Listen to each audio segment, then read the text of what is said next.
despite significant resource constraints. Also aligned to the reset, we are empowering those closest and best placed to respond to the needs of the communities that we serve.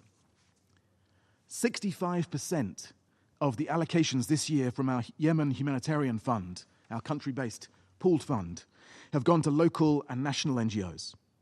A third of those organizations led by women. Mr. President, as we noted last month, there are other signs of hope. Under the leadership of the UN Resident Coordinator and Humanitarian Coordinator, an agreement has been reached between local authorities on both sides of the front line in Tai's governorate to jointly manage water supply systems and restore access to water for tens of thousands of households after years of deprivation. To accelerate people's access to safe water, the Yemen Humanitarian Fund is now investing $2 million to connect 90,000 people, including displaced families, to reliable water networks. And with the continued cooperation from the authorities and sustained support from our donors, we plan to scale up these efforts so that 600,000 people in Thais can access clean water. Importantly, this means that these people will no longer have to depend on humanitarian support to meet their water needs. And last month, we briefed this council on another community-led breakthrough, the reopening of a key road between Aden and Sana'a, reconnecting communities, providing faster access to health and other essential services for many, and vastly reducing travel time between those two cities. I'm happy to report that increased civilian and commercial traffic has resumed along this road for the first time in 7 years. And we're also working with our partners to clear unexploded ordnance along that route to reduce the risk for civilians. Mr. President, the people of Yemen continue to need this council's support, as do our humanitarian workers responding with such courage and tenacity. Mr. President, since my last briefing to this council, I've set out a hyper-prioritized global plan to save 114 million lives, with just 1% of what the world spent on defense last year. I've described today what we can achieve with even limited funding in Yemen, getting cholera down 70%, backing local NGOs, reaching hundreds of thousands of children who were malnourished, getting access to clean water for hundreds of thousands, and opening vital roads. We can do so much more if you back us. So, alongside support for the Special Envoy's vital efforts, we ask, firstly, for increased funding to scale up emergency food and nutrition support. Secondly, for your continued welcome efforts to secure the immediate unconditional release of our detained UN, NGO, and civil society colleagues. And third, for your active steps to uphold international humanitarian law, to protect civilians, protect humanitarians, and ensure access to those in need. Thank you. I thank Mr. Fletcher for his briefing. I now give the floor to Ms. Samar Naser. Mr. President, Excellencies, and distinguished colleagues, first and foremost, I would like to express my deep gratitude to the permanent mission of the Islamic Republic of Pakistan for its continued efforts to shed the light on the humanitarian crisis in Yemen, and for its kind invitation that has granted me the opportunity to address this esteemed council regarding one of the most complex crises in our contemporary world. My name is Samar Naser Aliafi, the CEO of Yemen Aid, a humanitarian and development organization working on the ground to provide comprehensive and sustainable support to communities affected by a war that has devastated the country for more than a decade. I speak to you not from a distance, nor from theoretical analysis, but from lived experience. As a Yemeni American, I made the decision to relocate to Yemen in 2022, choosing to be close to my people and to contribute practically to the path of change. I come to you today from the capital of Aden, carrying with me real stories from the ground where millions are enduring an unbearable and urgent reality, one marked by darkness, hunger, and despair. In entire cities, electricity is cut for more than 20 hours a day, and deadly summer heat becomes a daily threat to the lives of patients, children, and the elderly.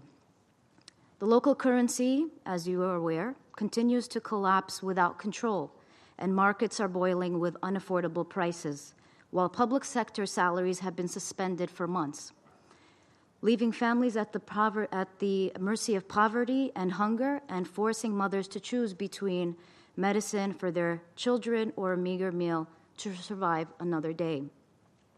In recent months, I have witnessed the devastating impact of the sudden decline in international humanitarian funding, particularly due to shifts in donor priorities. This has led to the cessation of food distributions, the closure of health facilities, and the suspension of cash transfer programs, leaving hundreds of thousands facing an uncertain future. To make matters worse, the suffering of Yemenis have been exacerbated by the deliberate targeting of commercial and humanitarian vessels in the Red Sea and the Gulf of Aden by the Houthi militia.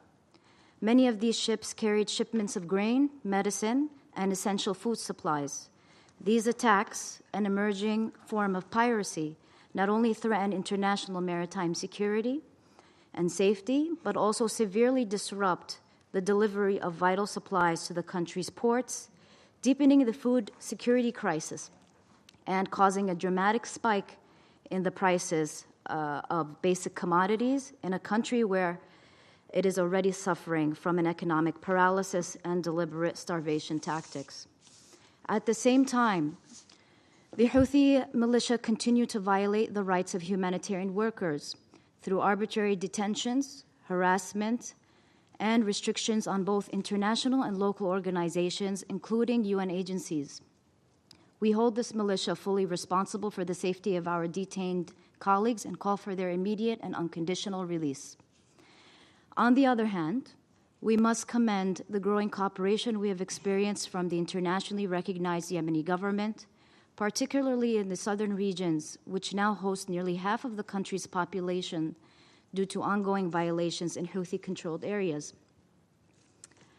We also appreciate the efforts of the local authorities in the capital, Aden, despite limited resources, the pressure of displacement, and multiple security and economic challenges. The local government has demonstrated a sincere will to work and an ability to coordinate with humanitarian partners, which deserves both support and recognition. Nonetheless, structural challenges persist. Local authorities continue to suffer from weak institutional frameworks, scarce resources, and a lack of technical support, making them heavily dependent on international assistance to provide basic services. At the higher leadership level, the Presidential Leadership Council still faces serious obstacles in fulfilling its mandate due to the absence of regulatory frameworks governing the relationship between its components and the executive authority, in addition to internal political divisions that have slowed the pace of reform and created institutional and administrative vacuums that require urgent attention. Mr. President, Excellencies, my people really do not need words of sympathy alone. They need a genuine partnership that places human dignity at the heart of its priorities and drives towards a just and sustainable peace that restores hope for the millions of Yemenis who have suffered too long. In this context, I submit the following recommendations to your esteemed Council. The first would be to exert pressure on Houthi militia to immediately and conditionally release all humanitarian workers and end repressive practices against them. The second would be to protect the international shipping lines and halt Houthi attacks on commercial and humanitarian vessels in the Red Sea and Gulf of Aden, as these directly threaten the country's food security. Third, to enhance long-term humanitarian funding and development funding to ensure continuity of critical programs, particularly in health, food security, and education sectors. The fourth would be to provide technical and financial support to local authorities in liberated areas to strengthen their ability to deliver services and achieve stability. Fifth, to assist the Presidential Leadership Council in establishing its legal and institutional framework by providing the necessary technical and diplomatic support to enhance its effectiveness. And lastly, ensure that principles of justice and accountability are incorporated into any future political process, and that perpetrators of violations are not allowed to escape punishment. I thank you for your kind attention, and I look forward to serious action from your esteemed council, action that reflects the magnitude of the suffering and challenges Yemenis face, and that restores the faith of Yemenis in justice in a more humane and stable future. Thank you. I thank Ms. Naser for her briefing. I now give the floor to those council members who wish to make statements. I give the floor to the representative of the United Kingdom. Thank you, President. And I'd like to start by thanking Special Envoy Grunberg, USG Fletcher, and Ms. Naser for your briefings. You've given us very clearly 12 recommendations, 3 from the Special Envoy, 3 from the Undersecretary General, and 6 from Ms. Naser. Thank you for your clarity. I'd like to make 3 points. First, the UK, like our briefers, strongly condemns the reckless Houthi attacks on commercial ships in the Red Sea. They've led to the tragic loss of life of innocent mariners. They undermine maritime security and global trade and pose a significant risk to the environment. The UK remains committed to countering the threat posed by the Houthis and restoring freedom of navigation. We will continue to work with partners and support the Special Envoy in a coordinated international approach to achieve these goals. Moreover, the Houthis' continued smuggling of weapons into Yemen is a clear violation of the arms embargo, as implemented by Resolution 2216. The UN verification and inspection mechanism is critical to ensure compliance with the arms embargo and prevent smuggling of illicit arms. So the UK calls on the international community to redouble efforts to enforce compliance with the arms embargo, disrupt the illegal weapons flow, and support the critical role of the UN verification and inspection mechanism in this regard. Second, as USG Fletcher reminded us, and Ms. Naser too, Yemen is experiencing a significant deterioration in food security. The FAO's food security phase classification for Yemen notes, as USG Fletcher said, that the number of Yemenis experiencing food insecurity is predicted to rise by over 1 million to 18.1 million by February next year. This year, the UK's Food Security Safety Nets programme will provide $79 million of assistance to help feed at least 864,000 Yemenis and to support the government of Yemen's economic reforms to design a more coherent and coordinated response. As others have said, the Houthis' continued arbitrary and cruel detention of aid workers are undermining efforts to meet the needs of Yemenis. The UK condemns these unjustified detentions, and I reiterate our call for the immediate and unconditional release of all those detained. Finally, President, Yemenis have suffered for far too long a toxic combination of insecurity and dire humanitarian conditions. Now is the time to redouble our efforts towards an inclusive and sustainable peace.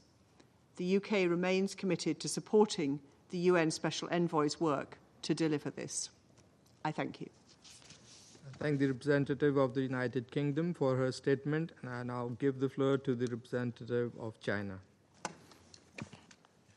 主席，我要感谢格伦德伯格特使和弗莱彻副秘书长的通报，认真听取了民间社会代表纳赛尔女士的发言。我也欢迎也门代表出席今天的会议。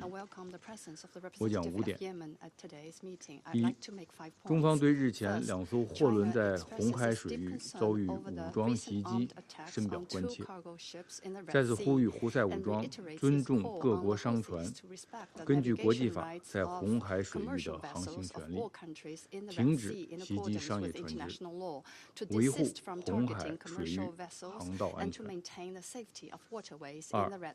中方对胡塞武装和以色列进行新一轮交火，事态发展有恶化趋势，感到担忧，呼吁各方保持冷静克制，避免采取刺激紧张局势升级的行动。保护平民和民用基础设施安全是各方必须遵守的国际义务，尊重各国主权、安全和领土完整是各方必须遵守的基本原则。3，中方欢迎在联合国协助下，塔兹和豪班市达成供水系统管理协议。这一积极进展表明，和平、发展、合作是也门人民的共同心愿。我们期待也门冲突各方展现政治意愿，加强对话沟通，逐步积累互信，为最终政治解决也门问题创造条件。中方支持格伦德伯格特使加大斡旋力度，期待地区国家为此发挥更大作用。4，中方呼吁国际社会加大对也门的人道援助，帮助缓解也门人道危机。在此过程中，联合国人员和人道工作者的安全应该得到切实保障。5，也门和红海问题的解决离不开地区整体局势的缓和与降温。加沙的停火应该早日，加沙的战火应该早日平息，加沙的人道灾难应该早日终结，两国方案应该早日得到落实，被推迟的落实两国方案高级别会议应该早日召开。最后，以色列、美国同伊朗达成的停火协议应该得到遵守，一国的主权应该得到尊重，联合国宪章的宗旨和原则应该得到遵循。谢谢。I thank the representative of China for his statement, and now give the floor to the representative of Panama. Gracias, señor presidente. Thank you, Mr. President. Panamá expresa su gratitud a la presidencia de este Consejo por convocar esta reunión. Al enviado especial del secretario general para Yemen, Hans Grunberg, y al secretario general adjunto para asuntos humanitarios y coordinador de socorro de emergencia, Tom Fletcher, por sus valiosas intervenciones. Reconocemos también la participación de la señora Summer Naser, directora ejecutiva de Yemen Aid. Saludamos la participación del representante de Yemen en esta reunión. La situación en Yemen continúa deteriorándose día a día, con niveles alarmantemente altos de inseguridad alimentaria. Más de 5.2 millones de personas enfrentan niveles de emergencia de inseguridad alimentaria aguda, mientras que 11.9 millones se encuentran en situación de crisis, una realidad que según algunas proyecciones podría agravarse aún más. Este panorama reafirma la urgencia de que el Consejo de Seguridad mantenga su compromiso con el pueblo yemení, que continúa atrapado en un conflicto prolongado. Reiteramos nuestro pleno respaldo al enviado especial Hans Grunberg en su encomiable esfuerzo de acercar a las partes yemeníes hacia una solución política justa, inclusiva y sostenible.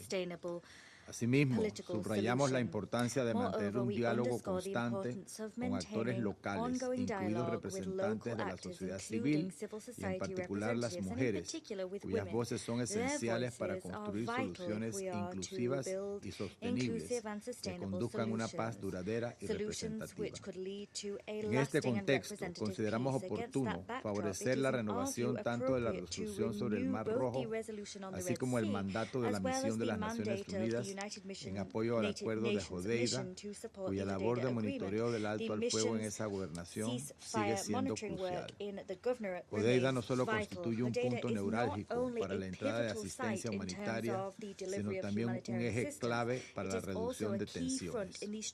Ante el continuo deterioro de la situación humanitaria en Yemen, es prudente que el Consejo mantenga y refuerce su compromiso con los mecanismos que promueven la estabilidad y la protección de la población civil. Señor Presidente, los ataques ilegales e injustificados contra buques mercantes y comerciales en el Mar Rojo por parte de los hutis vuelven a amenazar la seguridad marítima y el libre tránsito de embarcaciones. No se puede permitir que los hutíes retomen estos actos de terror sistemático que, además de atentar contra la seguridad marítima, ponen en peligro vidas humanas, afectan gravemente las cadenas de suministro globales y obstaculizan la entrega de ayuda humanitaria esencial. Señor Presidente, desde nuestra incorporación al Consejo de Seguridad hemos condenado y seguiremos condenando enérgicamente estos actos que no deben ser tolerados ni normalizados por la comunidad internacional bajo ninguna circunstancia. En ese mismo sentido, encontramos lamentable que desde nuestra última reunión no se han registrado avances con relación a la detención ilegal e injustificada del personal de las Naciones Unidas por los hutíes. Por ello, reiteramos con firmeza nuestro llamado urgente a la liberación inmediata e incondicional de todas las personas detenidas de forma arbitraria, incluidos representantes de las Naciones Unidas, organizaciones no gubernamentales, nacionales e internacionales, así como miembros de la sociedad civil y del cuerpo diplomático. Igualmente, le recordamos a todas las partes su obligación de ejercer la máxima moderación y abstenerse de provocaciones o acciones unilaterales que, lejos de contribuir a una solución, solo agravan el conflicto. La escalada militar no solo pone en grave peligro la vida y el bienestar de la población civil, sino que también debilita profundamente los esfuerzos diplomáticos en curso, poniendo en riesgo las esperanzas de alcanzar la paz duradera y justa que Yemen y su pueblo legítimamente anhelan y merecen. Muchas gracias. Thank the representative of Panama for his statement. I would now like to give the floor to the representative of Somalia. Mr. President, I have the honor to deliver this statement on behalf of the A3, namely Algeria, Guyana, Sierra Leone, and my own country, Somalia. We thank today's briefers, Special Envoy Grunberg and USG Fletcher, for their valuable updates, and take note of the contribution of Ms. Summer Naser. We also welcome the participation of the Permanent Representative of Yemen in this briefing. Mr. President, on the security front, the A3 is deeply concerned by recent developments in Yemen and the broader region. The recent escalations between the Houthis and Israel is especially alarming and will have far-reaching implications for international peace. We condemn all violations of international law and stress that these tensions are closely linked to the unresolved conflict in Gaza. We also underscore the need to secure an immediate and permanent ceasefire in Gaza. Not only will this alleviate the suffering in the occupied Palestinian territory, but will prevent further escalations and spillovers across the region. We welcome and encourage continued diplomatic efforts, particularly by the United States, Egypt, and Qatar, to secure an immediate and lasting ceasefire in Gaza. The Council must support all genuine efforts towards de-escalation and stability. Sustained international support for such initiatives is essential for broader de-escalation and for restoring a credible political process in Yemen. The recently reported Houthi attacks on commercial shipping risk undoing months of maritime calm and threaten global trade. The A3+ expresses concern regarding the renewed airstrikes conducted by Israel over the course of 6th and 7th of July in Hodeidah Governorate. Such actions endanger the lives of civilians and raise the prospect of a wider conflict. We urge Israel to cease further provocations and recommit to de-escalation.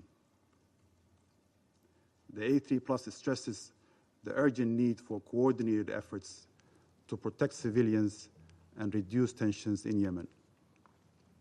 All parties must uphold international humanitarian law, particularly the Fourth Geneva Convention, and take steps to prevent civilian harm and the militarization of populated areas. We commend the continued engagement that has yielded tangible outcomes, such as the reopening of roads, the resolution of local disputes through direct dialogue, and the use of coordination channels established under the 2022 truce. We welcome the agreement reached between local water and sanitation corporations in Taiz and Al-Houban to jointly manage water supply systems. This constructive step contributes to the restoration of essential services and alleviates the suffering of affected populations in one of Yemen's most water-stressed governorates. Mr. President, humanitarian and health conditions in Yemen remain grave. The spread of malaria, dengue, and cholera is overwhelming the healthcare system. We thus echo OCHA's appeal for immediate international support and urge for safe and unhindered humanitarian access across Yemen. Failure to act risks catastrophic consequences for millions, especially people in vulnerable situations.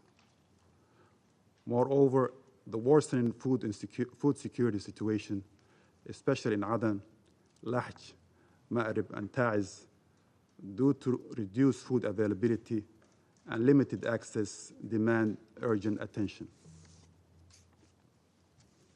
We urge the international community to urgently scale up humanitarian support to Yemen to prevent widespread hunger in light of the latest IPC projection for September 2025 and February 2026, where 52% of the country's population is expected to face phase 3 or above levels of food insecurity. The A3+ fully supports the Special Envoy's effort to facilitate a Yemeni-led and a Yemeni-owned political process in accordance with relevant Security Council resolutions. Only an inclusive political solution can bring lasting peace to Yemen. We join the Secretary General in calling on the Houthis to immediately and unconditionally release all UN and humanitarian personnel being detained in violation of international law. Mr. President, in conclusion, the A3+ stands in solidarity with the people of Yemen. We urge all parties to demonstrate restraint, commit to peace, and engage in constructive dialogue. We call on this Council to support and protect Yemen's sovereignty, independence, and territorial integrity, and recognize the tireless efforts of Special Envoy Grunberg and regional actors, notably Saudi Arabia and Oman. I thank you. I thank the representative of Somalia for his statement. I now give the floor to the representative of the United States. Thank you, Mr. President. And since this is my first time in the Council with you as our President, I want to Wish you every success this month. Thank you also Special Envoy Hans Grunberg, Undersecretary General Tom Fletcher, and Ms. Samar Naser for your informative briefings. I would also like to welcome the permanent representative of the Republic of Yemen. The Houthis continue to be a destabilizing presence in the region. In recent days, the Houthis have attacked 2 commercial vessels in the Red Sea, leading to the loss of life, injury to sailors, and sinking of a cargo ship, Magic Seas. The United States condemns these attacks, which interfere with freedom of navigation. The Houthis also joined Iran in launching drone and missile attacks, continuing as recently as July 5th. Israel has the right to defend itself, and we stand with Israel in its right of self-defense against the Houthis. The Houthis continue to abuse their fellow Yemenis and to hold their country captive. This includes the unjust detention of a large number of staff from UN, NGOs, and diplomatic missions. Once again, the United States calls on the Houthis to immediately and unconditionally release all of those detainees. The recent Houthi attacks in the Red Sea demonstrate the need for continued vigilance from this Council. We call on Council members to join us and Greece in renewing the request contained in Security Council Resolution 2722 that the Secretary General inform the Council of Houthi attacks on merchant and commercial vessels in the Red Sea. Similarly, we call on Council members to ensure the functioning of the Yemen Panel of Experts, a critical tool in providing this Council with information about violations of the arms embargo under Security Council Resolution 2216. Unfortunately, one member of this Council continues to impede the appointment of the arms expert to this panel. The United States calls for the expert's immediate appointment. This obstructionism empowers Iran's defiance of the UN's arms embargo. Iran enables the Houthis to attack Israel, threaten and blackmail our partners in the Gulf, and to play a role in Iran's terror networks across the wider Middle East region. This Council must not tolerate Iran's violations of its resolutions. Another critical tool for the UN in enforcing Security Council Resolution 2216 is the UN Verification and Inspection Mechanism. UNVIM has improved the efficiency and effectiveness of its operations through physical inspection of 100% of containerized cargo. Again, we urge member states to donate directly to UNVIM, which needs only $11 million per year to operate at full capacity. However, the UN mission to support the Hudaydah agreement, UNMAHA, has outlived its usefulness.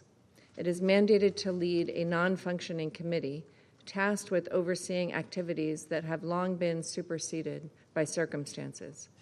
We believe it is time to sunset this mission. Finally, once again, we remind Council members that UNVIM clearance does not exonerate vessels from consequences arising from the U.S. designation of the Houthis as a foreign terrorist organization. Knowingly providing material support or resources to an FTO is a violation of U.S. law. The United States remains committed to depriving the Houthis of the resources that sustain their terrorist actions and network. I thank you, Mr. President. I thank the representative of the United States for her statement and would now like to give the floor to the representative of the Russian Federation. Спасибо, господин председатель. Благодарим спецпосланника генсекретаря по Йемену, господина Ханса Грюнберга, и замгенсекретаря ООН по вопросам господина Тома Флетчера за содержательные доклады. Также внимательно выслушали представителей гражданского общества Самар Насер. Обстановка в Йемене по-прежнему вызывает серьезную озабоченность. Внутриполитическая и социально-экономическая нестабильность сохраняются на фоне существенного риска возобновления активных боевых действий. Увеличилось число вооруженных инцидентов вдоль линии фронта. И любой такой случай рискует перерасти в неконтролируемые боестолкновения. В стране ощущается нехватка продовольствия, медикаментов и топлива. Имеют место перебои в энергоснабжении, а усиливающаяся инфляция подгоняет рост цен. Все это усугубляет повседневные трудности простых людей. Критических отметок достигло количество нуждающихся в гумсодействии – почти 2 миллиона человек. Проблемой остается недостаток финансирования для гуманитарного плана ООН по Йемену. И без того мизерные ресурсы Всемирной организации в этой стране стремительно сокращаются. До сих пор не решена и проблема с задержанными движением Ансар-Алла ООНовцами и гуманитарщиками. Однако основной причиной как усугубления обстановки на земле, так и подрыва гуманитарных усилий является отсутствие прогресса на политическом треке. По-прежнему не видим альтернатив возобновлению устойчивого переговорного процесса по соответствующей дорожной карте йеменского регулирования, чьи положения должны быть закреплены в виде обязывающих договоренностей между сторонами конфликта. Важно вести работу по созданию условий для полноценного инклюзивного диалога с участием всех йеменских протагонистов, включая Ансар-Алла. Поддерживаем посредническую деятельность спецпосланника Грюнберга. Было бы важно не ослаблять внимание как к организации переговоров между сторонами, так и к стимулированию так называемых малых шагов, направленных на укрепление взаимодействия между ними по практическим вопросам. Только такая линия способна проложить путь к устойчивому миру. Дальнейшая же стагнация урегулирования грозит масштабной дестабилизацией и деградацией обстановки во всем регионе. Господин председатель, внутренние проблемы в Йемене сопровождаются осложнением ситуации и в близлежащих к нему акваториях. После нескольких месяцев относительного затишья мы, к сожалению, стали свидетелями возобновления атак на коммерческие суда в Красном море. Решительно осуждаем последние инциденты, повлекшие гибель людей. Выражаем соболезнования их семьям, а пострадавшим желаем скорейшего восстановления. Россия не приемлет любые действия, представляющие угрозу безопасности экипажей, сохранности грузов, а также свободе международной навигации. Настоятельно призываем избегать подобных шагов и восстановить спокойствие в прилегающих к Йемену водах. Не менее тревожный момент – продолжающаяся конфронтация между Израилем и Ансар-Алла. Множатся как удары по территории еврейского государства, в том числе по гражданским объектам, так и непропорциональные масштабные атаки Западного Иерусалима по объектам на территории суверенного Йемена. Так, в ночь на 7 июля Израилем была нанесена очередная массированная серия ракетно-бомбовых ударов по провинции Ходейда, через которую в страну поступает большая часть жизненно необходимых товаров. Пострадали важные элементы гражданской инфраструктуры, включая порты Ходейда, Салифа, Рас-Иса и электростанцию Рас-Катыф. Критические повреждения получило судно Galaxy Leader. Осколки от выстрела задели находящийся в Рас-Исе танкер «Сия», на борту которого были и российские моряки. Мы не поддерживаем хуситские удары по Израилю, однако подчеркиваем, что подобные несоразмерные действия со стороны Западного Иерусалима неприемлемы и могут привести к самым тяжелым последствиям. Необходимо разорвать этот порочный круг насилия. Господин председатель, нельзя игнорировать очевидную связь между действиями Ансар-Алла и продолжающейся военной операцией Израиля в секторе Газа. Именно действия Западного Иерусалима, приведшие к резкому росту числа жертв среди палестинского населения, стали катализатором эскалации конфликта и расширения его географии на весь Ближний Восток. Продолжающиеся страдания мирных палестинцев провоцируют вполне понятную реакцию арабской улицы и ряда региональных игроков, в числе которых и движение хуситов. Единственной жизнеспособной формулой остановки спирали насилия было и остается немедленное и безусловное прекращение огня в Газе, а также восстановление беспрепятственного гуманитарного доступа для структур Всемирной организации на всю территорию анклава, как того требует многочисленные решения Совета Безопасности и Генеральной Ассамблеи ООН. Лишь в этом случае можно рассчитывать на нормализацию региональной обстановки, включая Йемен и близлежащие акватории. Господин председатель, на этом фоне сохранение ООНовского присутствия в Йемене приобретает особую важность. Эту задачу, среди прочего, успешно выполняет миссия ООН в Ходейде. Она на протяжении многих лет является стабилизирующим фактором на Земле, способствуя деэскалации вокруг портов на побережье Красного моря и сохранению их гражданского характера. Продолжается мониторинг соблюдения Стокгольмских соглашений. Поддерживается взаимодействие между сторонами по линии Координационного комитета ООН по передислокации. Главная работа ООНовцев позволяет поддерживать минимальный уровень взаимодействия с противоборствующими сторонами, что имеет ключевое значение как минимум для обеспечения беспрепятственного гуманитарного доступа. В этой связи продление мандата миссии на данном этапе – необходимая мера, позволяющая надеяться на предотвращение неминуемой деградации обстановки. Благодарю за внимание. I thank the representative of the Russian Federation for his statement and would now give the floor to the representative of Greece. Thank you, Mr. President. I would also like to thank Special Envoy Mr. Grunberg, Under Secretary General Mr. Fletcher, and CAO from Yemeni Aid Mrs. Naser for their informative briefings today. I also welcome the participation of the Permanent Representative of Yemen in our meeting. Mr. President, unfortunately, in the past few days, we are witnessing an alarming resumption and escalation of Houthis' aggressiveness against commercial vessels transiting the Red Sea region. Just a couple of days ago, on the 6th and 7th of July, Houthis launched 2 consecutive, prolonged and sophisticated attacks against the Liberian-flagged Greek-operated bulk carriers Magic Seas and Eternity Sea, a few nautical miles away from the Hudea port. The attacks resulted in the sinking of both ships and the loss of 3 crew members thus far, while 16 persons are missing, according to available information at this time. We express our heartfelt condolences to the families of the victims, and we sincerely hope that all missing persons will be found soon. Greece is actively engaged in this endeavor for the first moment. The European Naval Operation Aspides immediately coordinated the mobilization of all available means in the region to offer assistance to the attacked crew members, although no prior request for protection or escort was submitted in both cases. Mr. President, let us be clear. Both attacks were launched in a well-planned and elaborated manner, with great ferocity and with the use of advanced weaponry, including drones, RPG-type anti-tank rockets and anti-ship missiles, those pointing to well-trained and fully equipped forces. Greece condemns in the strongest possible terms these blatant attacks and calls for the immediate and unconditional cessation of Houthis' violence against the lives of seafarers in international shipping. We have a collective responsibility to protect seafarers whose everyday contribution to international maritime trade is crucial.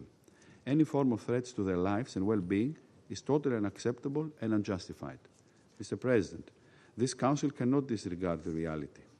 Houthis' action poses a constant and substantial threat to regional peace and stability, undermining the freedom of navigation and maritime security in the Red Sea region, a vital international shipping corridor whose disruption affects us all.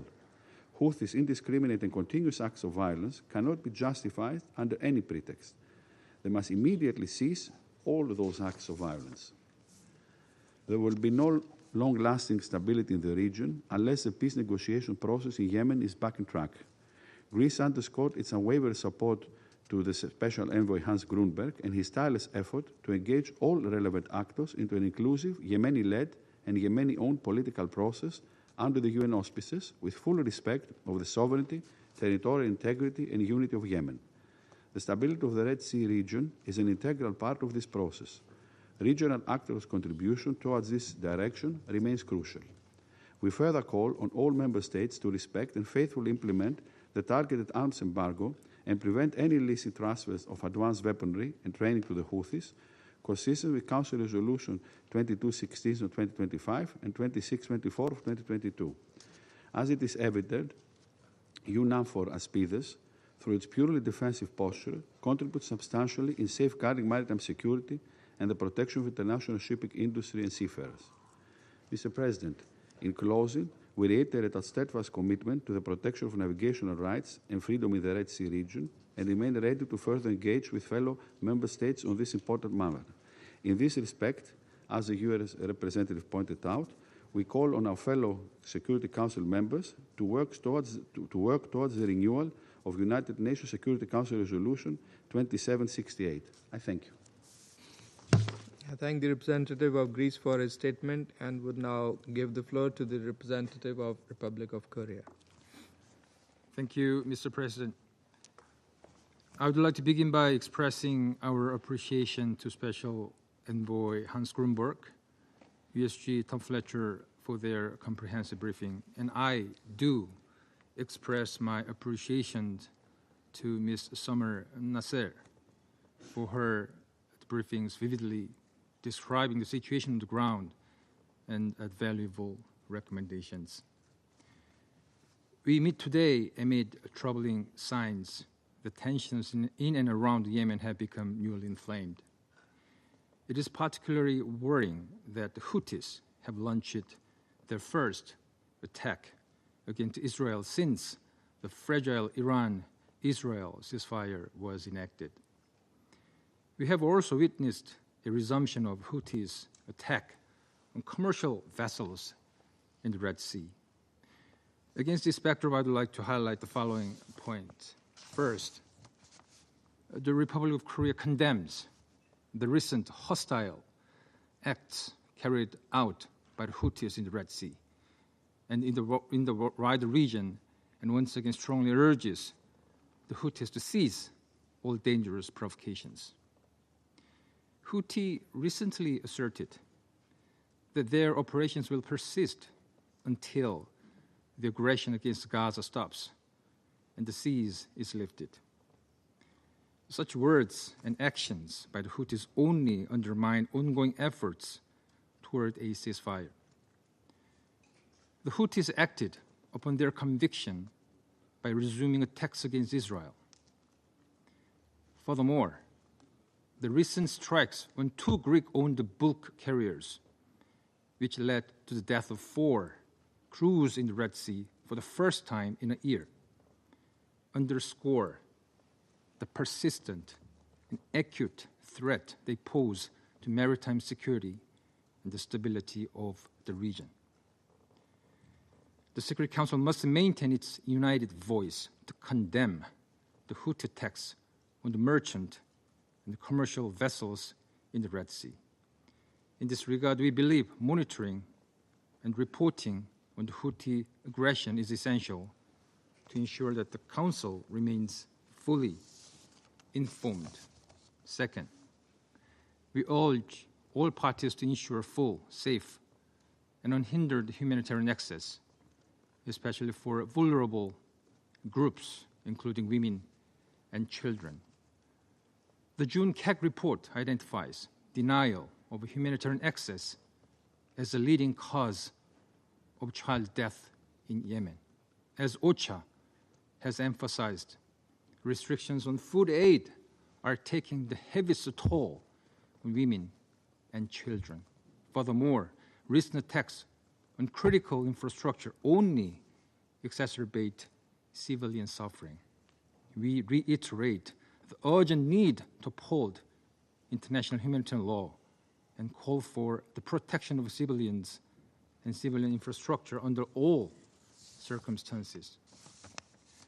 Third, we call on all UN member states to faithfully implement all relevant Security Council resolutions, including the arms embargo.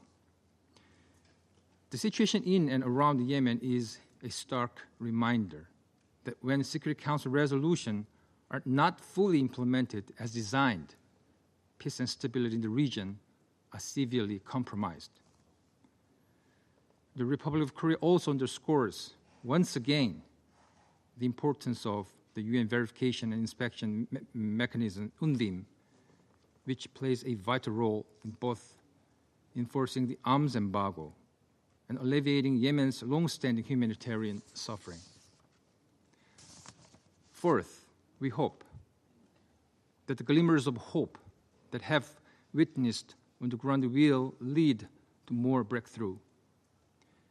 As USG Tom Fletcher just briefed, the recent reopening of a vital access road between Sana'a and Aden was one positive example of cooperation and showed that where there is a will, there's a way. In another positive development, the water authorities of Thais agreed to cooperate across the front lines, alleviating the suffering of hundreds of thousands of Yemeni people. We hope that all parties, especially the Houthis, will build on these encouraging developments to create tangible benefits for their people and restore trust. Lastly, Mr. President, we note with appreciation Special Envoy Grunberg's ongoing efforts toward a Yemeni-led and Yemeni-owned political transition. Particularly his recent engagement with women's group and civil society in Aden to hear their voices and their hopes for peace. The Republic of Korea reaffirms its firm support for an inclusive political process and the realization of peace and stability for all Yemenis. I thank you, Mr. President. Thanking the representative of the Republic of Korea for his statement, I now give the floor to the representative of Slovenia. Thank you very much, Mr. President, and thanks also to the Special Envoy Grunberg and Under Secretary General Fletcher for their briefings and their relentless efforts. We also thank Ms. Naser for sharing first-hand testimony and perspectives from Yemeni civil society.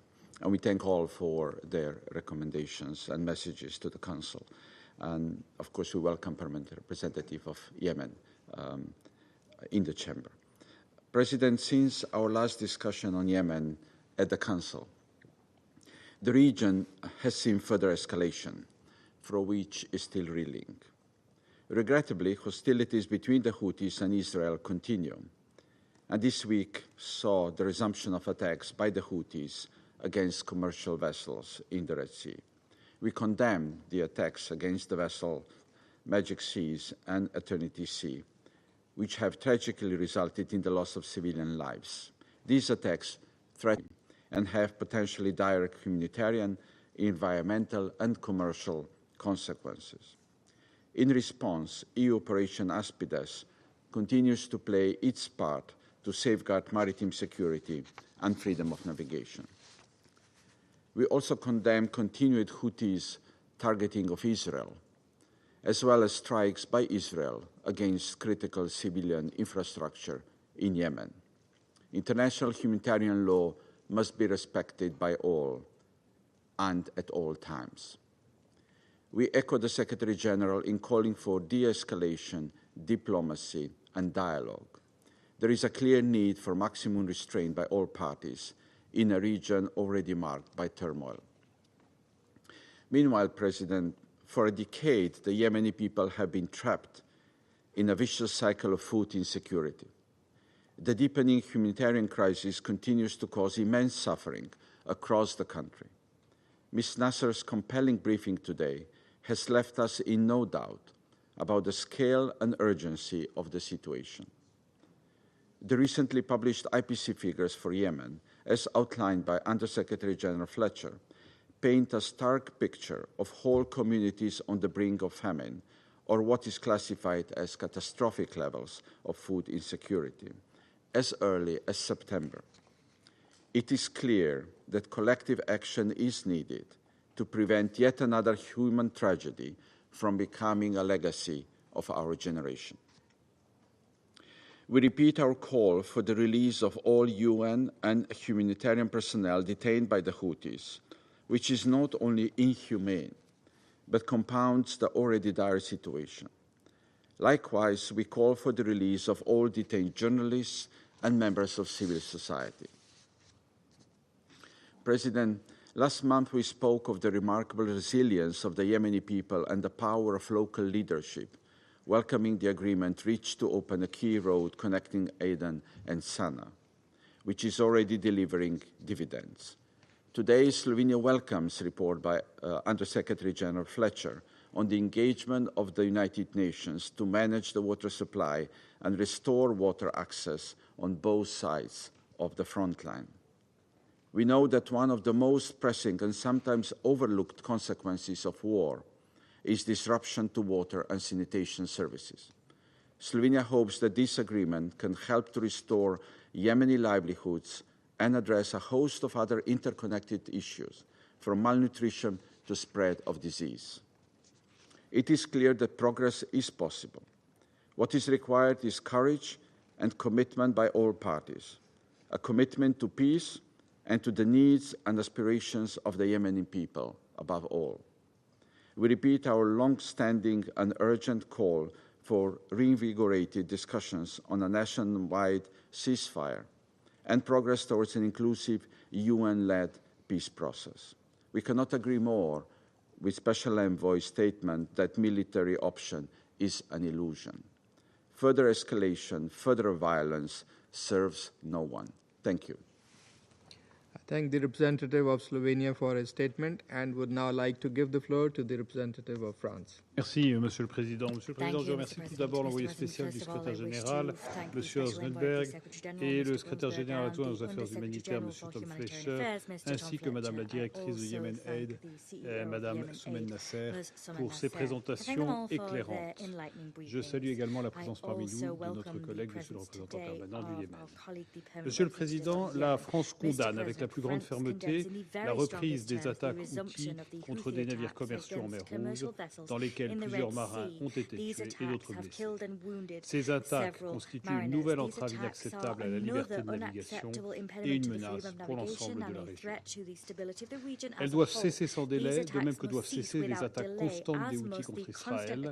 Ce Conseil doit les condamner d'une seule voix et sans ambiguïté. La France poursuivra son engagement dans le cadre de l'opération défensive de politique de sécurité et de défense de l'Union européenne Aspides, afin de protéger la sûreté maritime et la liberté de navigation en conformité avec le droit international et en lien avec nos partenaires. La France déplore une nouvelle fois les souffrances inacceptables infligées aux populations civiles. Nous sommes préoccupés par les conclusions du dernier rapport du cadre intégré de classification de la sécurité alimentaire sur le Yémen, publié fin juin, qui mentionne le risque de famine. Les Houthis doivent cesser d'entraver l'acheminement de l'aide et permettre aux 17 millions de Yéménites qui souffrent de la faim et ont besoin d'une aide humanitaire d'urgence d'y accéder. Il est impératif que ce Conseil appelle toutes les parties à assurer la protection des infrastructures et des populations civiles en conformité avec leurs obligations en vertu du droit international humanitaire. Nous devons continuer à exiger la libération sans condition des personnels humanitaires détenus arbitrairement et illégalement. Ces appels doivent être conjugués à des efforts permettant un accès humanitaire immédiat et sécurisé à ceux qui en ont besoin, y compris en rétablissant les canaux d'approvisionnement et en soutenant les initiatives de secours. Monsieur le Président, chacun garde à l'esprit les deux dimensions d'une situation qui n'a que trop duré et dont les effets humanitaires comme sur la stabilité régionale sont dévastateurs. L'une est interne et elle risque d'aboutir à la remise en cause de l'unité du pays. C'est la prise du pouvoir par les Houthis à Sanaa et la façon dont, depuis des années, leur volonté de pouvoir fait obstacle à tous les efforts de réconciliation nationale, alimentant de surcroît les ambitions de groupes à travers le pays, à commencer par Daesh et Al-Qaïda. L'autre est international, avec la façon dont, appuyés par l'Iran, les Houthis ont décidé de se jeter dans la bataille régionale contre leurs voisins, contre Israël, contre les pays dont les navires croisent en mer Rouge, contre les travailleurs humanitaires. Le Conseil doit s'unir pour apporter à tous ceux qui sont engagés dans des efforts de médiation, à commencer par l'ONU, et tous ceux qui sont engagés dans l'appui humanitaire, le soutien qui leur est dû, les circonstances s'y prêtent. L'annonce par le président Trump d'un cessez-le-feu entre Israël et l'Iran, que la France a salué, doit permettre d'ouvrir un nouveau chapitre au Yémen et dans la région. Il faut rétablir la confiance entre les parties. Les Houthis doivent retourner à la table des négociations. Les puissances régionales doivent faciliter le processus qui se tiendra sous l'égide de l'envoyé spécial et auquel auquel la France réitère son plein soutien, et l'embargo sur les armes doit être rigoureusement observé. Seule une solution politique permettra de mettre fin au conflit. Elle devra être inclusive et permettre la pleine participation des femmes et des jeunes yéménites à la vie publique de leur pays. La France réaffirme enfin son attachement à l'unité et à la stabilité du Yémen, ainsi qu'à la sécurité régionale. Je vous remercie. I thank the representative of France for his statement and would now like to give the floor to the representative of Denmark. Thank you, Mr. President. And like others, let me also thank Special Envoy Grunberg and USG Fletcher for their substantial briefings, as well as Ms. Naser for her analysis and concrete recommendations. Mr. President, after several months of calm, the situation is now again escalating. We strongly deplore the resumption of Houthi attacks against commercial vessel Magic Seas. We further denounce the attacks on the vessel Eternity Sea that caused the deaths of several crew members. Denmark also strongly condemns the Houthis' continued attacks on Israel. The destabilizing actions of the Houthis in Yemen, the Red Sea, and across the wider region remains a threat to maritime security and risk dragging Yemen further into regional conflict. They must cease immediately, and freedom of navigation must be respected in line with international law. We need to see renewed momentum in the peace efforts, critical to improving economic and humanitarian conditions in the country. Unfortunately, the Houthis' unacceptable involvement in broader regional tensions has continued to stall progress towards a roadmap for peace in Yemen. We are also concerned about the reported growing links between the Houthis and non-state actors such as Al-Qaeda. We stress the value of crucial confidence-building measures needed to pave the way for the resumption of an inclusive political process in line with the Special Envoy's efforts, who we continue to fully support. As we've heard today, the recent opening of the road between Aden and Sana'a is a welcome example of such measures, which we hope is only one of many. This opening demonstrates that with political will, progress is possible. Denmark will continue to support all efforts to this end, to de-escalate tensions and improve the security and humanitarian situation for ordinary Yemenis who have suffered too much for too long. Mr. President, as we've heard, the humanitarian situation in Yemen continues to deteriorate. 60% of the population requires humanitarian and protection assistance, a staggering increase of 1.5 million compared to just last year. Amidst this dire situation, Yemen continues to endure crisis upon crisis, marked by its status as one of the most climate-vulnerable countries globally. For the past months, devastating flooding has eroded livelihoods, displaced thousands, destroyed vital infrastructure, and contributed to a renewed countrywide cholera outbreak. This emergency unfolds at a time when hundreds of health facilities have been forced to close due to funding constraints. These humanitarian needs are further compounded by shortages of medical supplies, as well as frequent electricity cuts, all of which undermine life-saving efforts on the ground. As food insecurity is soaring, malnutrition levels rise, and epidemics spread, we must find new ways to meet the growing needs of the population in all of Yemen. Mr. President, while humanitarian aid can save lives, it is rendered powerless if it cannot reach those in need. Humanitarian organizations, including the UN, must be able to operate in security wherever the people require aid. This is a major issue in Yemen, where the operating environment for humanitarian workers remains extremely challenging. We call on the Houthis to ensure safe, rapid, and unimpeded humanitarian access to ensure assistance can reach all civilians in need. We reiterate our demands for the immediate and unconditional release of all those detained by the Houthis. I thank you. I thank the representative of Denmark for her statement. I shall now make a statement in my capacity as the representative of Pakistan. We thank Special Envoy Grunberg and USG Fletcher for their comprehensive briefings. We also express our appreciation to Ms. Naser for her remarks on the dire humanitarian situation in Yemen. Pakistan remains deeply concerned over the protracted crisis in Yemen. Years of conflict have inflicted immense suffering on the Yemeni people. Political fragmentation, economic collapse, and environmental degradation have further exacerbated their plight. What began as an internal crisis has since assumed broader regional dimensions with serious implications for international peace and security. As the Special Envoy said, the situation is fragile, volatile, and unpredictable. And we agree with his key point that there is no military solution to this conflict and that negotiations provide the best way forward. The situation requires urgent, collective, and constructive action. The risk of renewed hostilities could jeopardize the ongoing fragile peace efforts and further aggravate the civilian suffering. It is imperative to reinvigorate inclusive political negotiations and implement coordinated measures to address the interconnected political, humanitarian, and socio-economic challenges facing Yemen. In this regard, I would like to highlight 4 points. First, we call on all parties to build upon the December 2023 roadmap, which provides a credible basis for a sustainable political solution.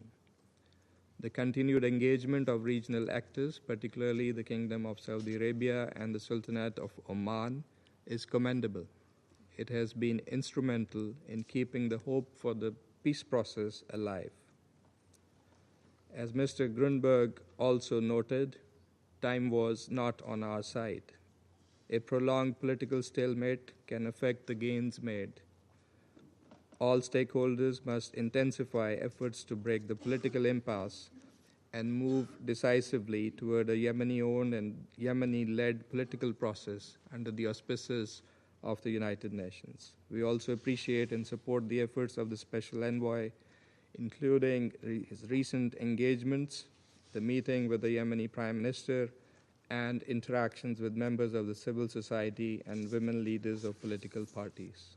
Second, the volatile regional environment risks further destabilizing Yemen and the broader Middle East. We are deeply concerned on the recent escalation and attacks, including on ships and civilian infrastructure. Pakistan underscores the urgent need for de-escalation, dialogue, and diplomacy to preserve regional peace and stability. It goes without saying that durable peace in the Middle East requires an immediate ceasefire in Gaza and urgent, credible steps to realize Palestinian statehood in accordance with international legitimacy. Third, the humanitarian situation in Yemen remains dire. Over 18 million Yemenis, including women and children, require urgent life-saving assistance. The risk of famine continues to haunt, with millions facing acute food insecurity. We urge the international community to respond generously to OCHA's humanitarian appeal, reiterated also today by Mr. Fletcher and also noted by Ms. Naser, to ensure predictable and sustained funding and support the scaling up of humanitarian operations. Fourth, we join other members in strongly condemning the continued arbitrary detention of UN personnel, humanitarian workers, and diplomatic staff by the Houthi authorities. These detentions, some ongoing since 2021, constitute a clear violation of international law and represent a serious impediment to the delivery of humanitarian assistance in the country. We reiterate our call for the immediate and unconditional release of all detained UN, diplomatic, and humanitarian personnel, and for full, safe, and unhindered humanitarian access throughout Yemen. Let me conclude by emphasizing that only a comprehensive approach anchored in inclusive political dialogue and urgent humanitarian action can pave the way for lasting peace and stability in Yemen. The Council must send a unified and unequivocal message. The people of Yemen deserve peace, dignity, and a future free from fear, hunger, and despair. Pakistan remains steadfast in its support for peace, stability, sovereignty, unity, and territorial integrity of Yemen. And in the pursuit of those objectives, we shall support all efforts aimed at achieving a just, inclusive, and durable resolution of this conflict. I'll now resume my function as the President of the Council and would now like to give the floor to the distinguished representative of Yemen. اسمحوا لي في البداية أخي العزيز سعادة السفير عاصم أن أهنئكم وأهني باكستان على رئاسة مجلس الأمن لهذا الشهر، وأنا أعرب لكم ولوفدكم من كل التوفيق والنجاح. أشكر سلفكم المندوب الدائمة لغيانا الصديقة على رئاسة الموفقة في الشهر الماضي. أتوجه بالشكر للسيد هانس غرانبرغ والسيد توم فليتشر على إحاطتهما، وأشكر الأخت العزيزة سمر ناصر على إحاطتها. السيد الرئيس، يواجه شعبنا اليمني الصابر مع دخول هذا الصراع عامه 11 تحديات اقتصادية هائلة وأزمة إنسانية من الصعب قياسها استمرت طويلا بسبب الحرب التي شنتها الميليشيات الحوثية الإرهابية المدعومة من النظام الإيراني. وعلى الرغم من كل الجهود التي يبذلها مجلس القيادة الرئاسي والحكومة اليمنية للدفع بمسار السلام العادل والشامل والمستدام والتعاطي الإيجابي مع الجهود والمساعي الإقليمية والدولية وجهود الأمم المتحدة عبر مبعوثها الخاص لليمن لإنهاء هذا الصراع، إلا أن الميليشيات الحوثية مستمرة في تعنتها وإصرارها على إطالة أمد هذا الصراع ومفاقمة الأزمة الإنسانية لليمنيين واستمرارها في التصعيد العسكري وتواصل مخططاتها في العودة إلى مربع العنف ودوامة الحرب وإغراق اليمن في أزمة إنسانية غير مسبوقة. كما نحذر من تدخلات النظام الإيراني في الشأن اليمني وتهريب الأسلحة والخبراء العسكريين إلى الميليشيات الحوثية في انتهاك صارخ لقرارات مجلس الأمن ذات الصلة، وفي المقدمة القرار 2216.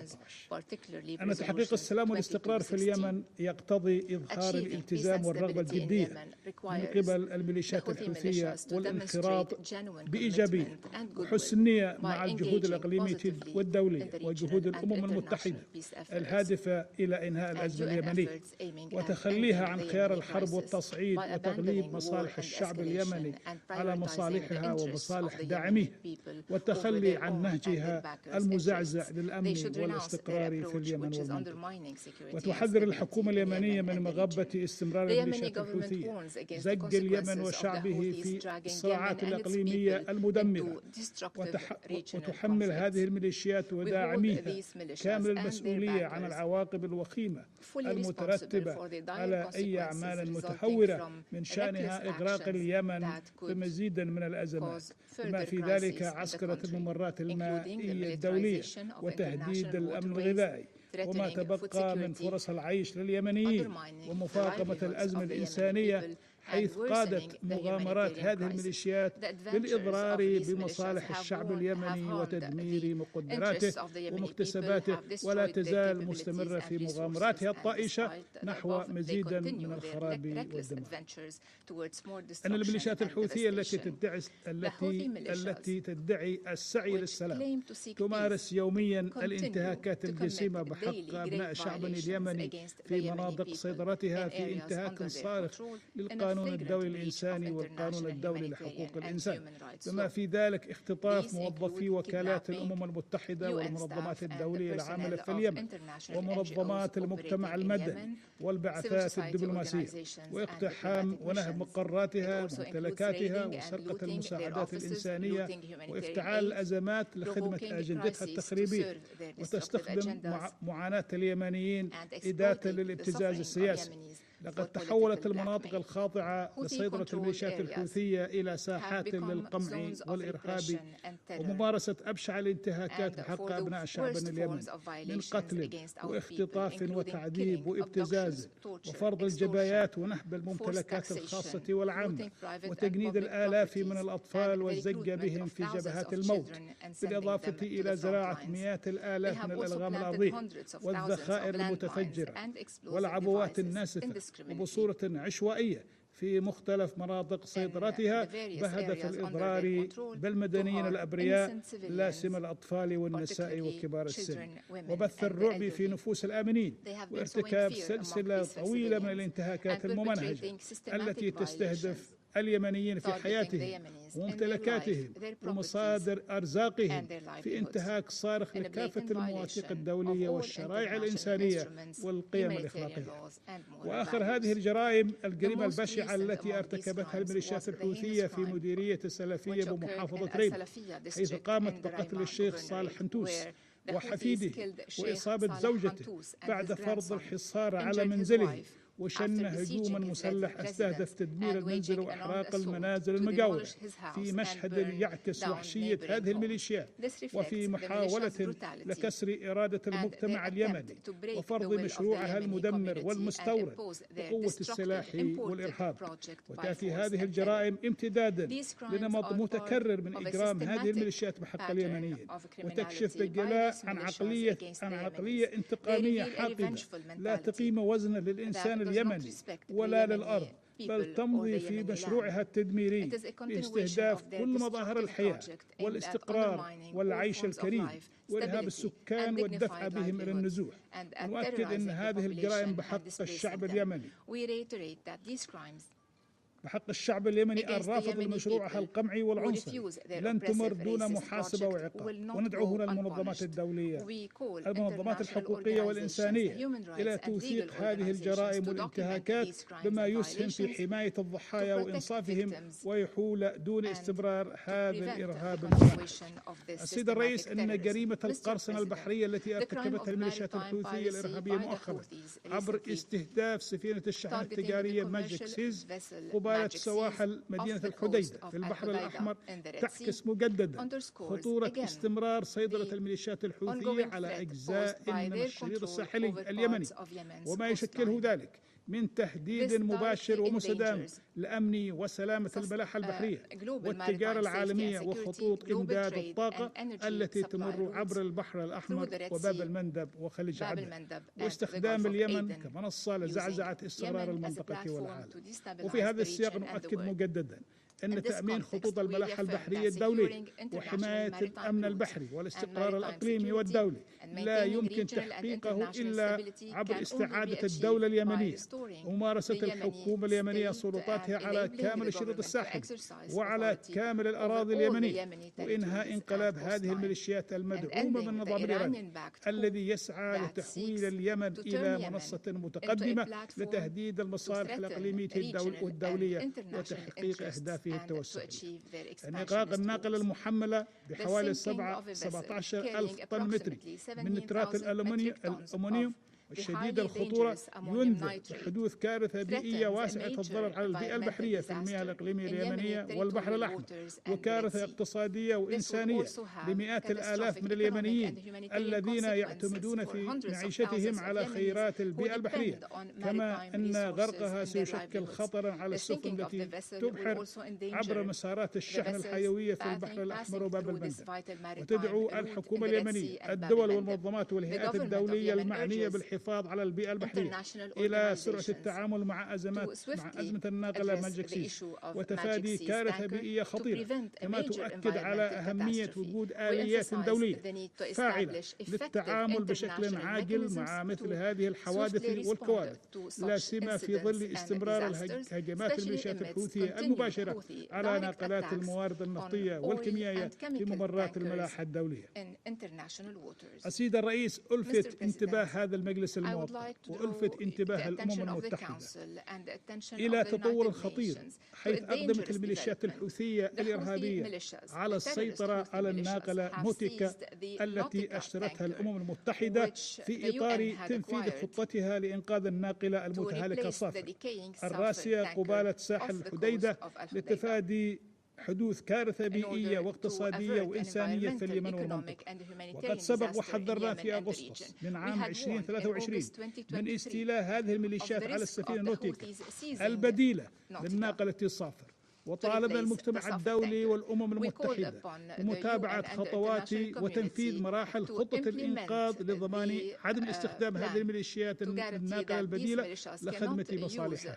يعني استيلاء الميليشيات الحوثية على الناقلة نوتيكا وتحويلها إلى خزان عائم لتهريب وتخزين النفط الإيراني يمثل انتهاكا صارخا وخرقا فاضحا للاتفاقات والالتزامات المبرمة مع الأمم المتحدة بشأن الناقلات، وتقويضا لجهود هذا المجلس الموقر والأمم المتحدة، ويمثل سابقة خطيرة تهدد أمن وسلامة أصول وعمليات الأمم المتحدة والمنظمات الدولية، حيث تقوم هذه الميليشيات باستخدام الناقلتين نوتيكا وصافر رغم التهالك وخطر الغرق أو الانفجار اللتان لا تزالا تحت سيطرة هذه الميليشيات لتخزين شحنات النفط الواردة إلى الموانئ التي تسيطر عليها هذه الميليشيات. ندعو هذا المجلس الموقر والأمم المتحدة لتحمل مسؤولياتهم وإجراء التحقيق العاجل واستعادة دور الأمم المتحدة الكامل في الإشراف على السفينة وعدم السماح للميليشيات الحوثية باستخدامها لخدمة مصالحها والالتفاف على قرار تصنيفها والعقوبات المفروضة عليها ومحاسبة مرتكبي هذه الانتهاكات. السيد الرئيس، أن الوضع الاقتصادي والخدمي سيبقى التحدي الأهم لمجلس القيادة الرئاسي والحكومة اليمنية وفي صدارة أولوياتهم القصوى.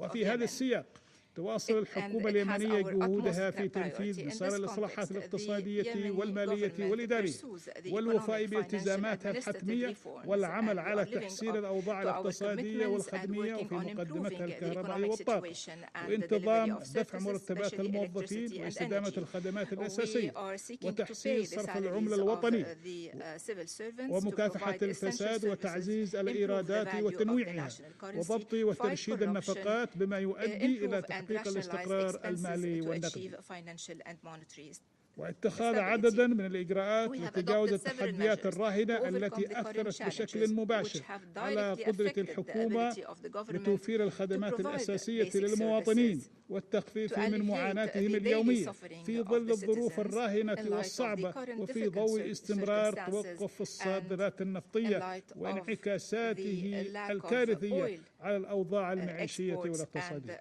وتناشد الحكومة اليمنية الدول الشقيقة والصديقة والمنظمات الدولية المانحة إلى دعم جهودها لتتمكن من تقديم الخدمات الأساسية والوفاء بالتزاماتها الحتمية وتعزيز الاستقرار الاقتصادي والاستجابة لأولويات المرحلة الراهنة.